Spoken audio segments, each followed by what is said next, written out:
மூஷிக வாகன மோதகஸ்த சாம்பரகரண விளம்பித சூத்திர வாமன ரூப மகேஸ்வரபுத்திர விக்ன விநாயக பாத நமஸ்தே.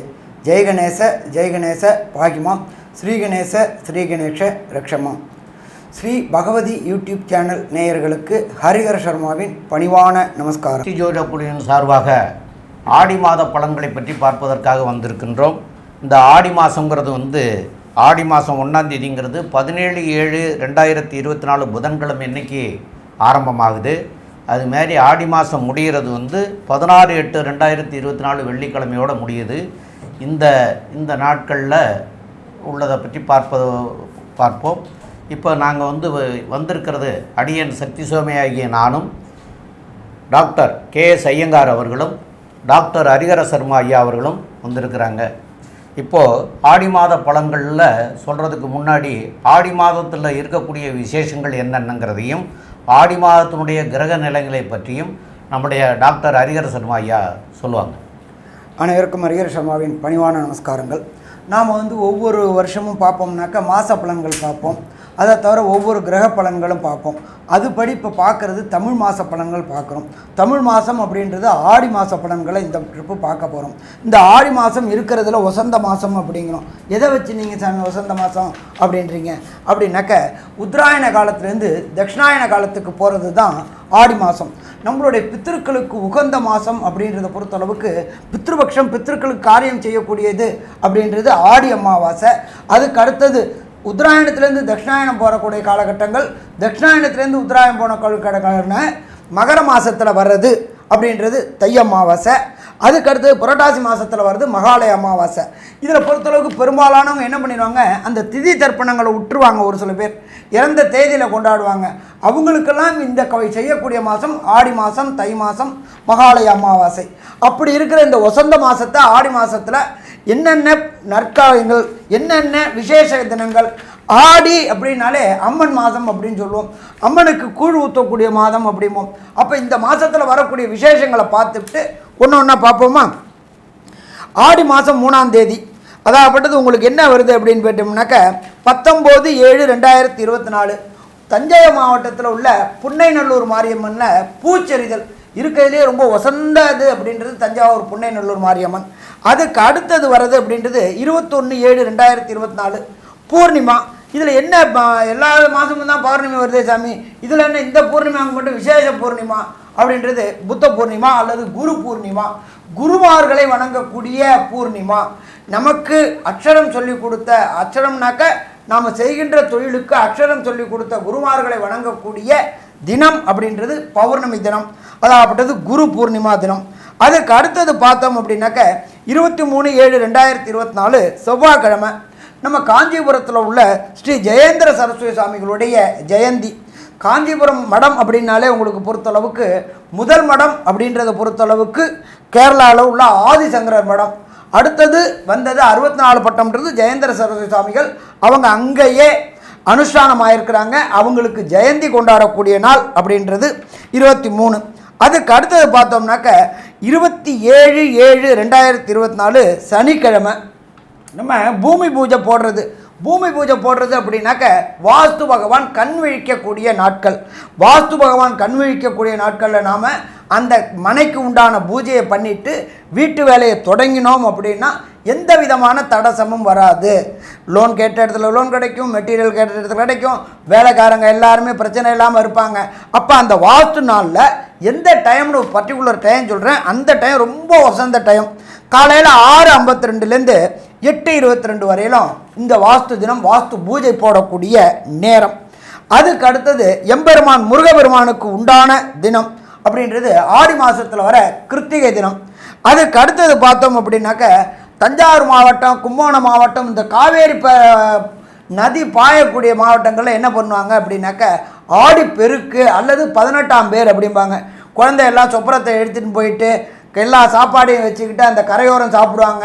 அதே போல் புதுமண தம்பதிகளை பொறுத்தளவுக்கு மாங்கல்யம் மாற்றக்கூடிய நாள். இது எல்லாமே வசந்த நாள் அப்படின்றது ஆடி பெருக்கு. அதுக்கு அடுத்தது 4/8/2024 ஆடி அமாவாசை. அது என்ன சாமி ஆடி அமாவாசை, அது மட்டும் என்ன அப்படின்னாக்க உங்களுக்கு பொறுத்தளவுக்கு உத்தராயணத்துலேருந்து தட்சிணாயணம் மாறக்கூடிய காலகட்டம் அப்படின்றத பொறுத்தளவுக்கு கடக மாதம், அதாவது ஆடி மாதம். இந்த ஆடி மாதத்தில் பொறுத்தளவுக்கு உத்தராயணம் அப்படின்றது தேவர்களுடைய பகல் பொழுது, தட்சிணாயணம் அப்படின்றது தேவர்களுடைய இரவு பொழுது. இப்போ இந்த காலகட்டங்களில் ஆடி மாதத்தில் பொறுத்தளவுக்கு ஆடிப்பட்டம் தேடி விதை அப்படிம்பாங்க. ஆடி மாதத்தில் அம்மன் கோயிலில் கூழ் ஊற்றுவாங்க. எதுக்காக அப்படின்னாக்க விவசாயிகள் தான் அறுவடை பண்ணின அத்தனை நெல்லையும் விற்றுட்டு விதை நெல் மட்டும் வச்சுருப்பாங்க. அவங்க அந்த காலகட்டங்களில் கஷ்டப்படக்கூடாது அப்படின்றதுனால நம்மளுடைய முன்னோர்களும் மூத்தோர்களும் ஊரில் உள்ள ஒவ்வொரு அம்மன் கோயிலையும் கூழ் காய்ச்சி ஊற்றுவாங்க. அப்போ இதை மாதிரி உள்ள விசேஷமான தினம் அப்படின்றது ஆடி அமாவாசை. அடுத்தது பித்ருக்களுக்கு பொறுத்தளவுக்கு ஒரு சில பேர் என்ன பண்ணுவாங்க, இறந்த திதி தெரியாததுனால என்ன பண்ணுறதுன்னு ஜோசியங்கள்ட்ட வந்து கேட்பாங்க. அப்போ பண்ணக்கூடிய காலகட்டங்கள் அப்படின்றது ஆடி அமாவாசையில் பண்ணலாம், அதுக்கு அடுத்தது தை அமாவாசையில் பண்ணலாம், அடுத்தது மாலை பட்சத்தில் பண்ணலாம். அப்படி விட்டு போனவங்க அத்தனை பேரும் இப்போ இந்த காலகட்டங்களில் விட்டு போன அத்தனை பேரும் வரக்கூடிய ஆடி அமாவாசை அன்னைக்கு பித்ருக்களுக்கு தர்ப்பணம் கொடுக்கணும். சரி, பித்ருக்களுக்கு தர்ப்பணம் கொடுக்கணும்னா எங்கள் வீட்டிலேயே வச்சு கொடுக்கலாமா அப்படின்னாக்க புண்ணிய தீர்த்தங்கள், புண்ணிய நதிகள், புண்ணிய கடல்கள் இதில் கொடுத்தோம் அப்படின்னாக்க கண்டிப்பாக நமக்கு அந்த பலன்கள் கிடைக்குமா? கண்டிப்பாக பலன்கள் கிடைக்கும். அதே போல் இந்த காலை பொறுத்தளவுக்கு உத்தராயணத்திலிருந்து தட்சிணாயணம் மாற காலகட்டம் பொறுத்தளவுக்கு சூரியன் வலுவிழக்கக்கூடிய காலகட்டங்கள் அப்படிம்பாங்க. இந்த காலகட்டங்களில் பரிகார பூஜைகள் செய்கிறத தவிர்த்துட்டு கோயில் உண்டான பூஜைகள் செய்யக்கூடிய காலகட்டங்கள், ஆலய வழிபாடு செய்யக்கூடியங்கள். நம்மளோட பொறுத்தளவுக்கு இந்து மதத்தில் பொறுத்தளவுக்கு ஒன்றுமே விளக்கமாக சொல்லியிருக்கிறாங்க, எந்தெந்த மாதம் என்னென்ன செய்யணும் அப்படின்றது. அதனால் இந்த ஆடி அமாவாசை மிக சிறப்பான மாதம். அதே போல் இந்த காலகட்டங்களில் தட்சிணாயணத்துலேருந்து உத்தராயண மாறகட்டங்களில் நல்ல பவரான காலகட்டங்கள் இந்த ஆடி அமாவாசை கொண்டாடினா ரொம்ப சிறப்பாக இருக்கும். அதுக்கு அடுத்தது ரொம்ப விசேஷமானது அப்படின்றது 7/8/2024 புதன்கிழமை. இதுக்கு பேர் ஆடி பூரம், ஆடி மாதத்தில் வர பூரம். அது ரொம்ப விசேஷமான தினம். அதுக்கு அடுத்தது பார்த்தோம் அப்படின்னாக்க 8/8/2024 சங்கரன் கோயில், நெல்லை மாவட்டத்தில் உள்ள சங்கரன் கோயிலில் ஆடி தபசு செய்யக்கூடிய நாள். அது ரொம்ப விசேஷமானது. அடுத்தது 16/8/2024 பெண்களை பொறுத்தளவுக்கு வரலட்சுமி விரதம் வாங்க. வரலட்சுமி விரதம் அப்படின்றது என்ன அப்படின்னாக்க மாங்கல்ய காலகட்டங்கள் அப்படின்றது தான் வரலட்சுமி விரதம் அப்படின்றத பொறுத்தளவுக்கு. அப்போ இந்த வரலட்சுமி விரதம் அப்படின்றத பொறுத்தளவுக்கு பெண்கள் தங்களுடைய மாங்கல்யத்துக்காக வரலட்சுமியை வச்சு விரதம் இருக்கக்கூடிய காலகட்டங்கள். அதுக்கு அடுத்தது பார்த்தோம்னாக்க எம்பெருமான் முருகப்பெருமானுக்கு உகந்த 29/7/2024 ஆடி கிருத்திகை. இந்த ஆடி கிருத்திகை அப்படின்றத பொறுத்தளவுக்கு எல்லா விதமான முருகன் கோயிலையும், முக்கியமான முருகன் அறுவடை வீடு முருகன் கோயிலை தவிர எல்லா முருகன் கோயிலையும் இந்த ஆடி கிருத்திகை விசேஷமான தினமாக இருக்கும். சரி, இதை தவிர அந்த ஆடி மாதம் பிறக்கிற நாள் கிரகங்களுடைய நிலவரம் என்னென்ன இருக்குது அப்படின்னு பார்ப்போமா? 2ஆம் இடமான ரிஷபத்தில் குரு பகவானும் செவ்வாய் பகவானும் இருக்காங்க. 4ஆம் இடமான கர்க்கடகத்தில் சூரியன், புதன், சுக்கிர பகவான் இருக்கார். காலபுருஷ தத்துவத்தின்படி 6ஆம் இடமான கன்னியா ராசியில் கேது பகவான் இருக்கார். இதை தவிர கும்பராசியில் சனி பகவான் வக்ரம் அடைஞ்சிருக்காரு. இப்போ இந்த வக்ரம் அடைஞ்சது சற்றேறக்குறைய 140 நாள். அப்போ இந்த 140 நாளும் இந்த காலகட்டங்களில் வந்துடுது. எப்பொழுதுமே சனி பகவான் வக்ரம் அடைகிறது மிக மிக சிறப்பு. காலபுருஷ தத்துவத்தின்படி 12வது ராசியான மீன ராசியில் ராகு பகவானும் கொண்ட அமைப்பில் இந்த ஆடி மாதம் பிறக்கிறது. இப்போ ஒவ்வொரு ராசிக்கும் என்னென்ன பலன் இருக்குன்னு பார்ப்போமா? மகரம், உத்திராடம், திருவோணம், அவிட்டம் இந்த 3 நட்சத்திரம் 9 பாதங்களை கொண்ட ராசி. ராசியின் அதிபதி சனி பகவான் ராசிக்கு 2ஆம் இடத்துல இருக்கு. 2ஆம் இடத்துல ஆண் ராசி, காற்று ராசி. சனி பகவான் ஆட்சி பெற்று இருக்கக்கூடிய காலகட்டம். பணவரவருக்கு பஞ்சம் இருக்காது. வக்கரகதியாக இருந்தாலும் வரவுக்கு தடங்கள் இருக்காது. கவலைப்பட தேவையில்லை. இந்த மகர ராசிக்காரர்களுக்கு ஒரு ஏற்றம் என்ன அப்படின்னா, குரு பகவான் இப்போ உங்களுடைய ராசியை பார்க்குறது பெரிய விசேஷம். உங்களுடைய 7ஆம் இடம் நல்ல பெரிய ஒரு அதாவது வலுப்பெற்று போய் இருக்கக்கூடிய காலகட்டமாக இருக்குது. எதனால் அப்படின்னா 3 கிரகங்கள் சூரியன், புதன், சுக்கிரன் 3 கிரகங்கள் இருக்கிறது பெரிய ஏற்றத்தை கொடுக்கக்கூடிய காலகட்டமாக அமைகிறது. உங்களுடைய ராசிக்கு பார்த்தாலேயானால் 5, 7ஆம் அதிபதிகள், அதாவது 5ஆம் அதிபதி 7ஆம் இடத்துல இருக்கிறது பெரிய விசேஷம். இதை தவிர பார்த்தோம்னா 9, 10 அதிபதிகளும் சேர்ந்து சப்தமத்தில் போய் இருக்கிறதுனால தர்மகர்மாதிபதி யோகம்னு சொல்லக்கூடியதும் இருக்குது.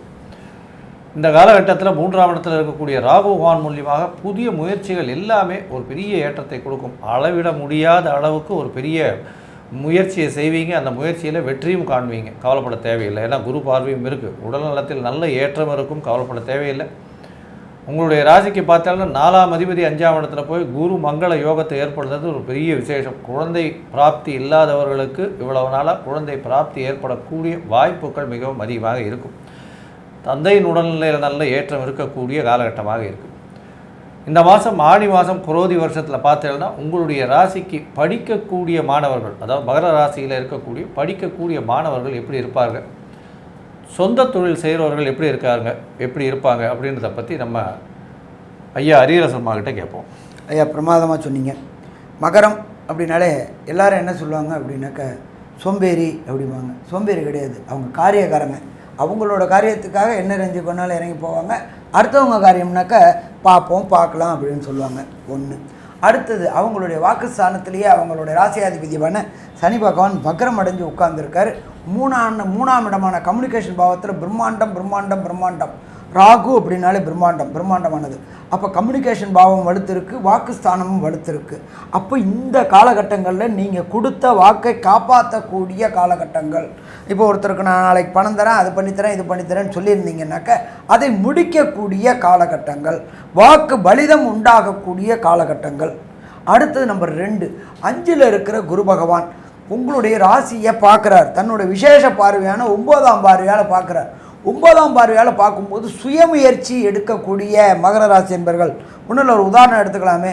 தொழில் தொடங்கணும், நான் இத்தனை நாளாக அடிமை வேலையை பார்த்துக்கிட்டு இருந்துட்டேன், தொழில் தொடங்கணும், தனியாக ஒரு தொழில் தொடங்கணும், அதில் நானும் ஒரு முதலாளி ஆகணும் அப்படின்னு நினைக்கிற மகர ராசி என்பர்களுக்கு இந்த காலகட்டங்களில் தனக்காரகனான குரு பார்க்கும் பொழுது அதற்கு உண்டான அமைப்புகளை ஏற்படுத்தி கொடுப்பார். தனக்காரகன் வந்தாச்சு அப்படின்னாலே நம்மளோட இப்போ பாரத தேசத்தில் பொறுத்தளவுக்கு ஸ்டார்ட் அப் கம்பெனிஸ்ன்னு வருது. இப்போ இந்த ஸ்டார்ட் அப் கம்பெனி தொடங்குறது மிக எளிது. உங்களுக்கு மூளை மட்டும் இருந்துட்டால் போதும், பணத்தெல்லாம் அத்தனையும் கவர்மெண்ட் கொடுத்து ஹெல்ப் பண்ணி நல்லபடியாக கொண்டு போகிறது. அப்போ இதுவரையிலும் தொழிலாளராக இருந்தவங்க முதலாளியாக ஆகக்கூடிய வாய்ப்புகள் இந்த மகர ராசி என்பவர்களுக்கு இந்த ஆடி வர மாதத்தில் ஏற்படக்கூடிய வாய்ப்புகள் உண்டாகும். அடுத்தது தொழில் ஸ்தானம் அப்படின்றத பொறுத்தளவுக்கு 10ஆம் இடம் அப்படின்றது தொழில் ஸ்தானம். 10க்குடைய சுக்கிரன் 7ஆம் இடத்துல இருக்கார். கண்டிப்பாக மனைவி வந்த நேரம் தொழில் சிறக்கக்கூடிய வாய்ப்புகள் உண்டு. எப்போதுமே ஜோதிட சாஸ்திரத்தில் 7, 9 தொடர்பு. இப்போ பார்த்தோம்னாக்கா 5, 7, 10 தொடர்பு வருது. சந்தான பாக்கியம், அதே போல் புத்திரர்கள் வந்த நேரம் குடும்பம் உயரக்கூடிய வாய்ப்புகள் உண்டு. திருமணமான நேரம் தொழில் விருத்தி ஆகக்கூடிய வாய்ப்புகள் உண்டு. அதே போல் 10க்குண்டானவர் 11க்குண்டானவரான செவ்வாய் அவர் 5ஆம் இடத்துலேருந்து சதசப்தமாக பார்வை பார்க்குறார். வண்டி வாகனம் நிலம் வாங்கி வீடு கட்டக்கூடிய வாய்ப்புகளும் உண்டு. ரொம்ப நாளாக நான் ஒன்று கொடுத்தனத்திலே இருக்கிறேன் அப்படி நினைக்கிறவங்களுக்கு இடம் வாங்கி கட்டக்கூடிய வாய்ப்புகள் உண்டு. அதற்கு உண்டான பொருளாதாரத்தை தனக்காரனான குரு பகவான் கொடுக்கக்கூடிய வாய்ப்புகள் உண்டு. அப்போ சுயமுயற்சி எடுத்தோம்னா ஜெயிக்கக்கூடிய வாய்ப்புகள் உண்டு.